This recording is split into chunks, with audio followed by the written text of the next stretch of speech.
Police अधीक्षक संदीप घुगे यांनी स्थानिक गुन्हे अन्वेषण शाखेस अवैध अग्निशस्त्र बाळगणाऱ्या व्यक्तीची माहिती काढून त्यांच्यावर कारवाई करण्याचे आदेश दिले आणि सूचनेप्रमाणे पोलीस निरीक्षक सतीश शिंदे, स्थानिक गुन्हे अन्वेषण शाखा यांनी स्थानिक गुन्हे अन्वेषण शाखेकडील सहाय्यक पोलीस निरीक्षक सिकंदर वर्धन आणि स्टाफ यांचे एक पथक तयार करून अवैध अग्निशस्त्र बाळगणाऱ्या संशयित व्यक्तींची माहिती काढून त्यांच्यावर कारवाई करण्याकरिता आदेशित केले। त्या अनुषंगाने स्थानिक गुन्हे अन्वेषण शाखेकडील पोलीस हवालदार उदय साळुंखे, पोलीस कॉन्स्टेबल सुनील जाधव यांना गोपनीय बातमीदारामार्फत माहिती मिळाली की विटा ते तासगाव रोड लगत असणाऱ्या मयक्का नगर विटा नगर येथील रोडवर एक व्यक्ती पिस्तूल कब्जात बाळगून फिरते आहे।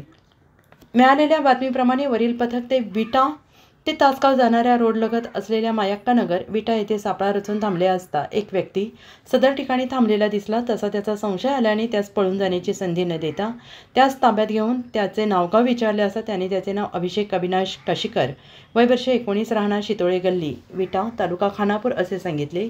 त्यावेळी त्याची अंगझडती घेतली असता त्याच्या कब्जात एक देशी बनावटीचे पिस्तूल, एक जिवंत काडतूस मिळून आले। सदर देशी बनावटीचे पिस्तूल आणि जिवंत काडतूस बाळगण्याच्या परवान्याबाबत विचारणा केली असता त्याच्याकडे याबाबतचा कोणताही कायदेशीर परवाना नसल्याचं त्यांनी म्हटलं आहे। लागलीच सदरचे अग्निशस्त्र आणि जिवंत काडतूस पुढील तपासकामी सहाय्यक पोलीस निरीक्षक सिकंदर वर्धन यांनी पंचांसमक्ष जप्त करून आरोपी विरोधात पोलीस हवालदार 607 सूर्यकांत साळुंखे यांनी विटा पोलीस ठाणे येथे फिर्याद देऊन भारतीय शस्त्र अधिनियम अंतर्गत गुन्हा दाखल करण्यात आलेला आहे।